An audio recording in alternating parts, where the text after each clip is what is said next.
The family stands in a semicircle position and they are ready to help, right? यहाँ पे the two people would have to hold the chair, right? The two people are ready to hold the chair and the third is ready to help him to get up, right? On it. Chair पे चढ़ने के लिए वो help करने के लिए ready है, right? And other one, the fourth one, ये 3 मेंबर हो गए, 2 लोग चेयर को पकड़े हैं एंड तीसरा one, the third one, right, he is holding his hand and trying to lift him up, कि वो क्या कर सके, उस चेयर पर क्लाइम करके ऊपर खड़े हो सके. And he is holding him कि भाई stand properly, don't fall down like this, right? ठीक है. And the fourth one hand him a nail and fifth would give him a hammer. ठीक है. अभी 5 लोग इसमें engage हो गए हैं. And यहाँ पे एक next चीज़ होती है, एक next thing आती है आपके सामने कि यहाँ पे आपने देखा कि 5 लोग लगे हुए हैं. The 2 people are engaged in holding the chair, third one is helping him to climb up the chair, right? And the fourth one is giving him nail or handing him nail and the fifth one is handing him hammer. In this scene you find out that nail जो होता है, right, वो nail नीचे चल जाता है या गिर जाता है. अंकल पॉजर lost the nail, उनके हाथ से वो nail जो है वो गुम हो जाता है. And now all the people helping there, they just all bent on their knees and they all are involved in searching that nail. वो सारे के सारे लोग क्या चीज़ में इन्वॉल्व हो गए हैं कि वो नेल कहाँ चला गया, right? And everyone is searching the nail कि भाई where is the nail, what to do with it now. अब स्टोरी में आगे देखते हैं कि नेल जो है वो तो गुम गई है, उसको सब ढूंढने में लगे हुए हैं. Everybody is engage in finding the nail, but after some time hammer भी जो होता है वो भी लॉस्ट हो जाता है. और इट्स अ बिग क्वेश्चन कि ये काम होगा कि नहीं होगा, कि बस इसी तरीके से कभी नेल घूम रही है, कभी हैमर घूम रहा है, कभी अंकल पॉजर को चोट लग रही है. एक्चुअली हो क्या रहा है, कुछ चीज़ें समझ नहीं आ रही, राइट? यहाँ पे आगे अंकल पॉजर कहते हैं कि now I got the nail but where is the hammer, right? अब यहाँ पे नया कुछ गुम हो गया है. हैमर मीन्स होता है हथौड़ा, राइट? तो अब वो हैमर के लिए पूछ रहे हैं कि now I found the nail but where is the hammer, now I am not able to find the hammer. Oh God, it's a great mess. Now अब देखते हैं आगे क्या होता है. ओके, वो अगेन सब पर ब्लेम करते हैं कि all of you are standing here and you all don't know that where I have kept the hammer, कि वो ये भी ऐड कर रहे हैं कि I have kept the hammer, right? I have kept the hammer. Then also आप लोग ये नहीं जानते, आप लोग सातों लोग जितने भी लोग हैं आप सब यही खड़े हैं. Then still you don't people know, still you people don't know कि where I have kept the hammer, वो ये कहते हैं. आगे वो इस स्टोरी में कहते हैं कि अब उनको हैमर भी नहीं मिल रहा. फाइनली उनको किसी भी तरीके से हैमर मिल जाता है. But the again question arises now कि वो प्लेस कहाँ था जहाँ मार्क किया गया था कि ये इस पिक्चर को हमको हैंग करना है. जैसे कि आपके यहाँ भी होता होगा कि जब कोई पेंटिंग, वॉल पेंटिंग या इस तरह की फ्रेम्स को हम हैंग करने जाते हैं तो हमें क्या करते हैं, मार्क लगाते हैं, राइट? उस मार्क पर हम क्या करते हैं, नेल को हैमर के थ्रू क्या करते हैं, उस वॉल के अंदर पुट करते हैं. तो यहाँ पे भी सेम प्रोसेस चल रही थी बट यहाँ चीज़ें थोड़ी डिफरेंट वे में चल रही थी. नाउ द सीन इज कि वहाँ का जो मार्क था वो अब अंकल पॉजर को नहीं दिख रहा था और एक्यूरेट मार्क वो लोग जज नहीं कर पाए थे. Actually no one in the family, right, is able to जज कि एक्यूरेट मार्क कहाँ चला गया. Every one is suggesting the different marks. For example अगर आप स्क्रीन पर देखें तो स्क्रीन पर यू कैन सी दैट कि मान लीजिए दिस इज़ अ वॉल. अब वहाँ पे वो अलग अलग डायरेक्शंस में बता रहे हैं कि it could be a mark, it could be a mark, it could be a mark, मतलब उस वॉल के कुछ हिस्से में बहुत सारी मार्किंग्स की पॉसिबिलिटीज़ हैं, राइट? अगर ये पॉसिबिलिटीज़ केवल एक पॉइंट के थ्रू हो तो it will not create a great miss. But अगर ये हम अगर नेल के थ्रू करें, राइट, नेल या हैमर के थ्रू करें तो उस वॉल की जो पोजीशन है वो बहुत ख़राब हो जाएगी, क्योंकि वो उस जो हम कहते हैं वॉल में बहुत सारे होल्स या पिन होल्स फाइंड आउट किए जा सकते हैं। सो यहाँ पे बात आ रही है कि अब जो मार्क है वो मिस हो गया है, और everyone, right, everyone is engaged in discovering where is the new mark. Everyone is discovering the mark in different place. ठीक है, वो हर कोई क्या कर रहा है, उस मार्क को अलग अलग जगह पर क्या कर रहा है, डिस्कवर कर रहा है या फाइंड आउट करने की कोशिश कर रहा है। Here again Uncle Podger says, you all are fools. तुम सब के सब गधे हो। ठीक है, वो क्या कहते हैं, you all are fools one after another and tell us to get down. और उसके बाद क्या करते हैं कि वो ये कहते हैं कि you all are fools, right? तुम सब गधे हो, और तुमने क्या कर दिया, एक के बाद एक इस चेयर पे चढ़ के तुमने क्या किए, बहुत सारे मार्क्स डिस्कवर कर दिए हैं। ठीक है, और एक काम करो, अब तुम क्या करो, जो लास्ट जो भी पर्सन था, फैमिली मेम्बर था जो चेयर पे क्लाइम किए थे, उनको क्या बोलते हैं, you get down from the chair, I will manage it. ठीक है, आई विल मैनेज इट, और I will figure out, you leave it. मैं इसको मैनेज कर लूँगा, या क्या करना है इसके साथ मैं कर लूँगा, तुम क्या करो, रहन दो, you sit there and see what I am doing. वो ऐसा सजेस्ट करते हैं, राइट। ओके, अगेन वो क्या करते हैं, वो सबको नीचे उतार देते हैं वन बाय वन, उसके बाद वो फिर से मेजर करने लगते हैं, और जब वो फिर से मेजर करना स्टार्ट करते हैं तो वो अपने मेजरमेंट्स को लेकर के अगेन कंफ्यूज हो जाते हैं, और ही इज़ गोइंग क्रेजी, वो क्या होने लगते हैं, पागल से होने लगते हैं, और वो मैड से फील करने लगते हैं, क्योंकि उनको सही जो मार्क था, जो उन्होंने मेजरिंग किया था, वो समझ में नहीं आता है, और वो अगेन उस क्लम्जीनेस में, उस कन्फ्यूजन में फंसते चले जाते हैं। हम आगे देखते हैं कि इस लेसन में और क्या है, गोइंग थ्रू रीडिंग सेक्शन में हम और रीड करेंगे, और उसके बाद इस लेसन के लास्ट सीन को समझने की कोशिश करेंगे कि एक्चुअल में ये होता क्या है।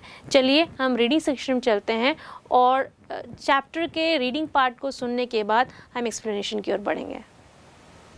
And we would all try to do it in our heads and all get different results. And in the noise that was being made by everybody, the original number would be forgotten, and Uncle Podger would have to measure it again. He would use a bit of string this time, and at the critical moment when the old fool was trying to reach a spot 3 inches beyond what was possible for him to reach, the string would slip and down he would fall onto the piano, a really fine musical effect being produced when his head and body suddenly struck all the notes at the same time. And Aunt Maria would say that she would not allow the children to stand round and hear such language. At last, Uncle Podger would find the spot again and put the point of the nail on it with his left hand, and take the hammer in his right hand, and at the first attempt he would strike his thumb and drop the hammer with a loud cry on somebody's toes. Aunt Maria would say quietly that next time Uncle Podger was going to hammer a nail into the wall, she hoped he would let her know in time so that she could make arrangements to go and spend a week with her mother while it was being done. So, जो measurement के numbers थे वो थोड़े confusing थे, क्योंकि जो उन्होंने पहले लिए थे शायद it is different from now, right. तो यहाँ पर उन्होंने जो नंबर्स बताए थे कि इस नंबर्स को याद कर लो, ये मेजरमेंट के नंबर्स हैं। अगेन जितने भी फैमिली मेम्बर्स थे they all are confused and they all forget the things. तो उन्होंने जब नंबर्स को मेजरमेंट की जो नंबर्स हैं उनकी बात आई तो सब ने डिफरेंट नंबर्स बताए। तो यहाँ पे जो बात है, जब अंकल पॉजर ने सबको फूल कहा था, तो अगेन ऑथर वांट्स टू से कि फाइनली जो है ओल्ड फूल क्या करता है, old fool means uncle Podger, right. Old fool क्या करते हैं, वो चेयर पे चढ़ जाते हैं और he climb the chair and he try to mark the accurate mark on the wall, right. अब यहाँ पे वो कोशिश कर रहे हैं कि वो सही मेजरमेंट्स लें and then he will put an accurate mark and उसके बाद वो क्या करें, he will hang the picture, right. यहाँ पे अगर वो करते हैं, finally he decided to do that, कि अब मुझे वो मार्क मिल गया है, now I will do what, I will mark, I have found the mark, now I will put the nail and hammer on it. So इससे क्या होगा, after that I will hang the picture, right? Okay. अब उन्होंने decide कर लिया है. After few seconds when he hit the nail first time, उन्होंने पहला hit किया जैसे ही hammer को, the first hit, ठीक है, वो कहाँ जा कर के लगी, he hit on his thumb. यहाँ पे अगेन वो क्या करते हैं, अपने जो थंब है उसको हर्ट कर लेते हैं. यहाँ पे वो इतने परेशान जाते हैं क्योंकि उनका जो थंब है उस पर वो फर्स्ट स्ट्रोक मारते हैं और यहाँ पे जो उनका थंब है वो हर्ट जाता है और वो बहुत पैनिक करने लगता है. अगेन वही सेम चाव स्टार्ट होता है जो एट द टाइम जब उनके एक फिंगर पे कट लगा था जो उस समय हुआ था. बट कुछ टाइम और इस तरीके से जाने के बाद अब आगे स्टोरी में क्या होता है ये जानने की कोशिश करते हैं कि फाइनली वो पिक्चर जो है वो वॉल पे हैंग होती है या नहीं. ओके, तो यहाँ पे आप देख रहे हैं कि सारे मेसीनेस के बाद जितनी भी चीज़ें कर सकते थे अंकल पॉटर करने की कोशिश कर रहे हैं. Then also what he did कि he strike on his thumb and उस वजह से उनका जो थंब है वो हर्ट जाता है and the hammer fall down और किसी के टो को, शायद नीचे कोई खड़ा था, समवन वाज स्टैंडिंग देयर और वो उसके टो को हर्ट करते करते बच जाते हैं.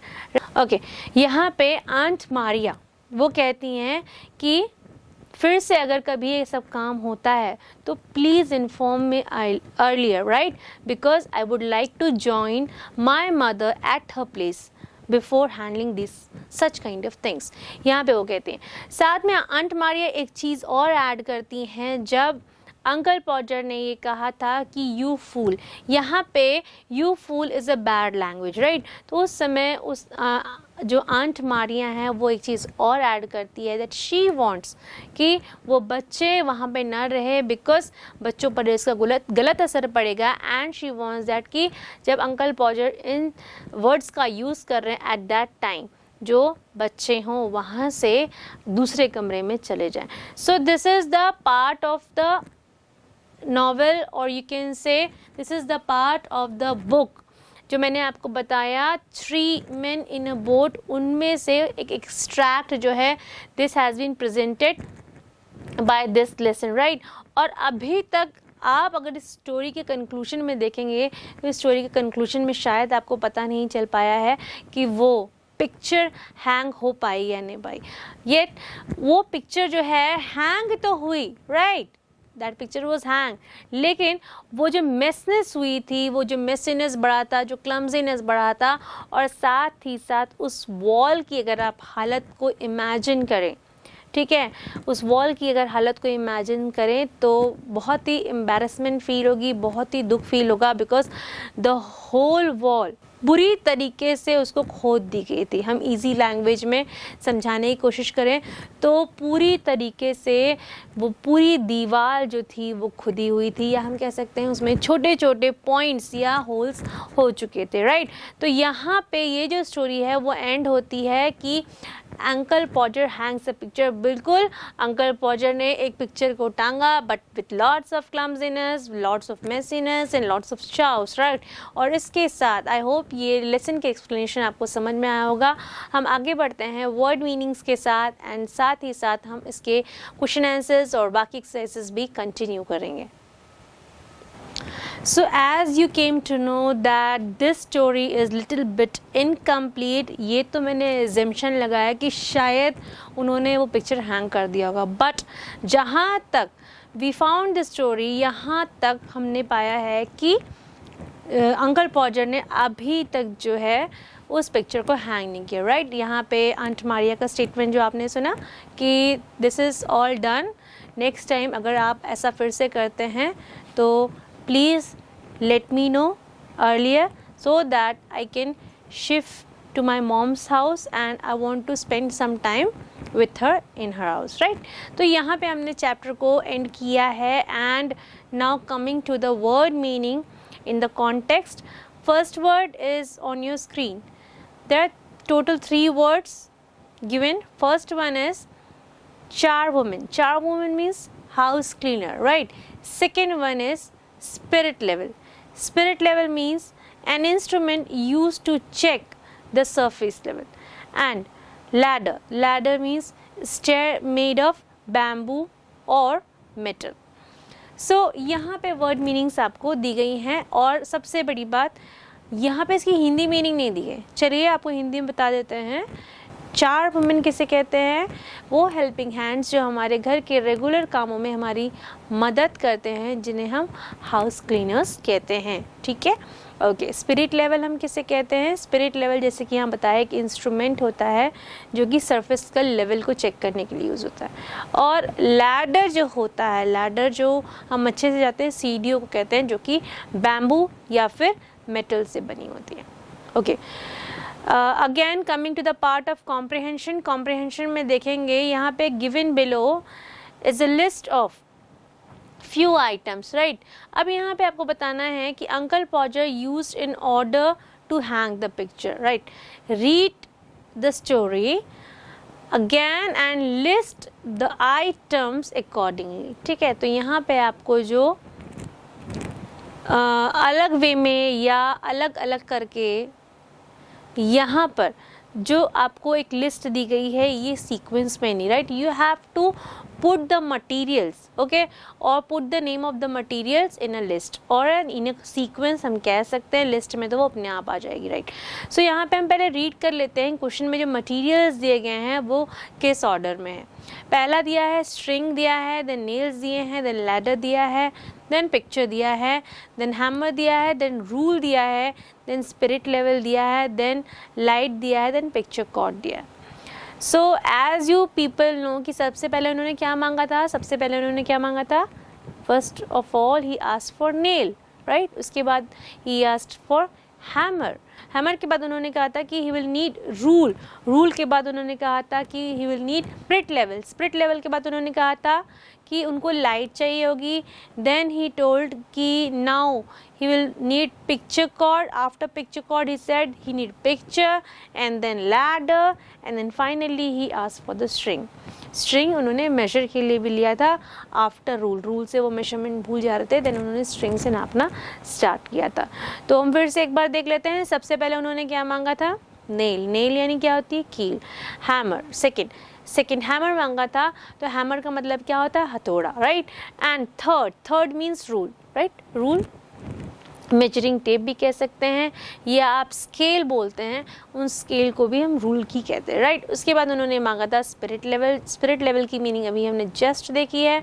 फिर लाइट की बात हुई थी. लाइट के बाद उन्होंने पिक्चर कॉर्ड मांगा था. पिक्चर कॉर्ड के बाद पिक्चर मांगा था. पिक्चर के बाद अगेन लैडर मांगा था और लैडर के बाद हमने देखा कि अंकल पॉजर ने फिर स्ट्रिंग मांगी थी.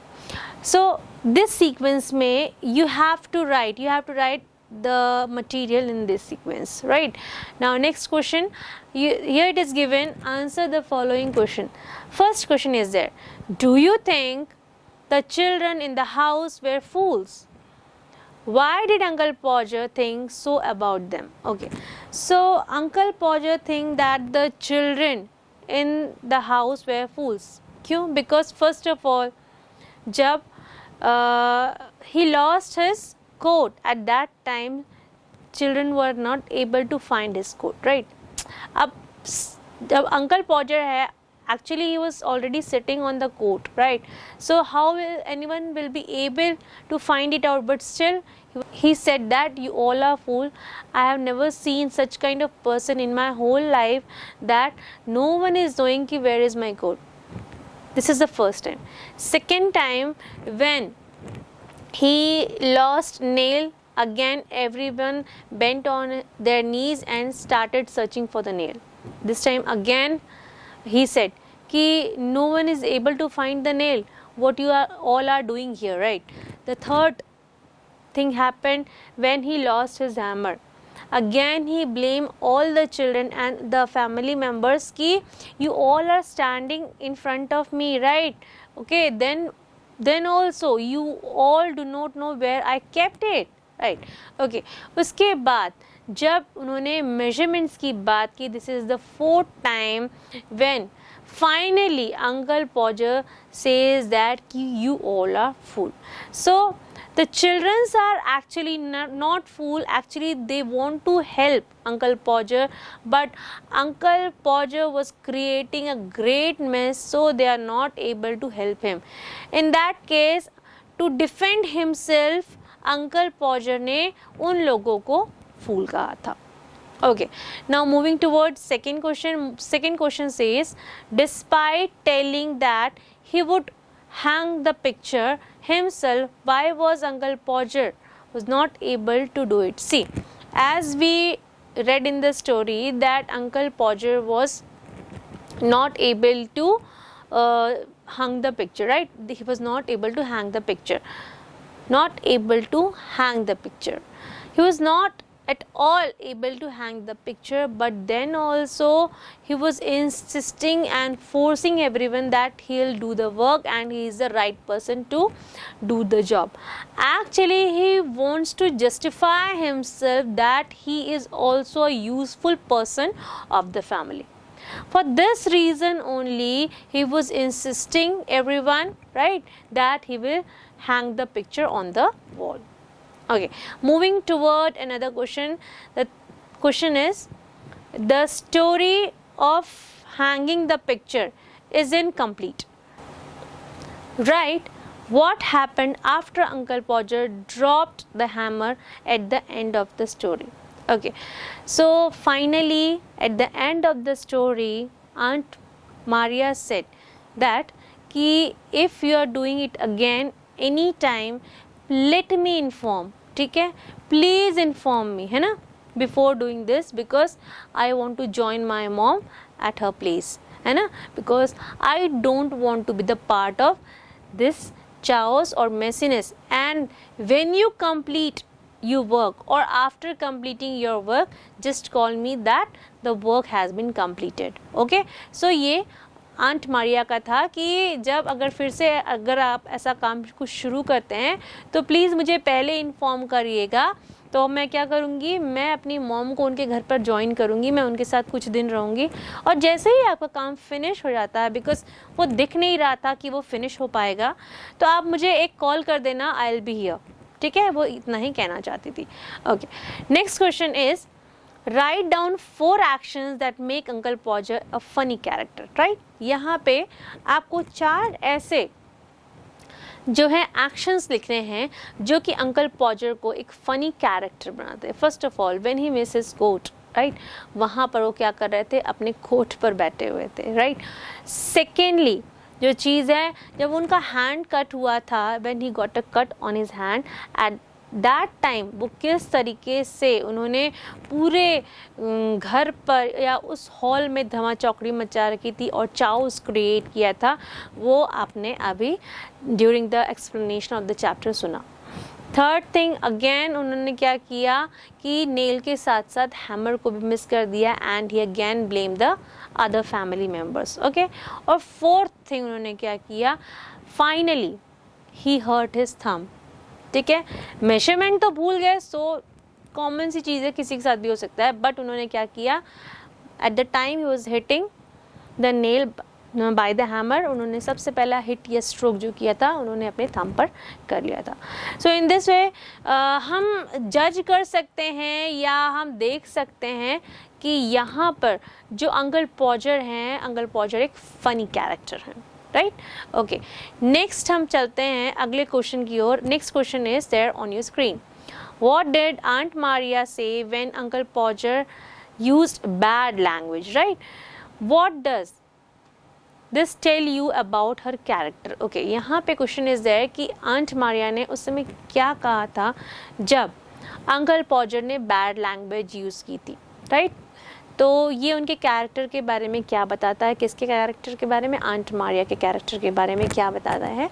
सो यहाँ पे आंट मारिया ने, as I told you that she said कि children's, you go and sit on another room, ठीक है. Uncle Podger will do it by himself, right? And this shows कि जो Aunt Maria थी, she is a disciplined person and she doesn't want कि उनके बच्चे इन सब चीज़ों के से गो थ्रू हों and they learn such kind of bad words. So वो एक डिसिप्लिन पर्सन थी, उनको उनके घर में डिसिप्लिन पसंद था, राइट. आगे बढ़ते हैं नेक्स्ट क्वेश्चन की ओर. The next question is on screen. Question says, did Aunt Maria have confidence that Uncle Podger will hang the picture? So, बिल्कुल नहीं, no, she did not actually had the confidence that Uncle Podger will hang the picture. How many times did Uncle Podger fail to hang the picture? List the evidence from the family. So, you have to answer this question कि how many times he failed to hang the picture. Actually आप major करें तो first time वो जब उनके हाथ से वो पिक्चर गिर गई थी and the glass broke down, ठीक है, this was the first break down. Second when he miss the nail and the hammer, ठीक है, ओके. थर्ड जो था when he missed his mark, ठीक है, third time. And the fourth when he hit himself और when he hit his thumb. So in this way we can say that 4 times Uncle Podger failed to hang the picture. Okay, now moving toward the other question. Here is the question on your screen. Question says, read the incidents given in the table below and pick out adjectives from the box to describe Uncle Podger. आपको incidents को याद करना है और आपको एक help box दिया गया है, उसमें कुछ एडजेक्टिव्स दिए गए हैं, राइट. उन एडजेक्टिव्स को रीड करना है. वहाँ पे आपको नीचे एक टेबल मिलेगा, वहाँ पे कुछ स्टेटमेंट्स दिए हैं, उनको रीड करते हुए इन एडजेक्टिव्स को क्या करना है, सेट करना है, राइट. ओके, पहले उन एडजेक्टिव्स को रीड कर लेते हैं. पहला वर्ड दिया गया है डिसऑर्गेनाइज. डिसऑर्गेनाइज का ऑपोजिट क्या होगा, ऑर्गेनाइज, राइट. ऑर्गेनाइज मतलब सब चीज़ें व्यवस्थित सही जगह पे होंगी. डिसऑर्गेनाइज मतलब सारी चीज़ें सही जगह पे नहीं होगी, राइट. ओके, फॉरगेटफुल मतलब भूल जाना. ओके, ब्लेम अदर्स मतलब दूसरों पर आरोप लगाना, to stand someone. Okay, careless होना और उसके बाद क्लमजी होना. क्लमजी मतलब बहुत ही ज़्यादा अपने ही कामों में फंसा रहना. और उसके बाद इम्पेशेंट होना. इम्पेशेंट होने का मतलब क्या होता है कि किसी भी चीज़ को लेकर के परेशान रहना, उनको अभी की अभी कोई चीज़ करनी है या किसी चीज़ को लेकर के इतना पैनिक करना कि वो चीज़ उनको अभी की अभी चाहिए, तो वो इम्पेशेंट होना होता है. धैर्य की कमी हम हिंदी में कह सकते हो, राइट. ओके, तो यहाँ पे इंसिडेंट्स जो हैं उसको रीड करते हैं और उसके आगे उन एडजेक्टिव्स या हम कह सकते हैं डिस्क्राइबिंग एडजेक्टिव्स को हम बताने की कोशिश करते हैं according to the character of Uncle Podger, right. So first incident is on your screen.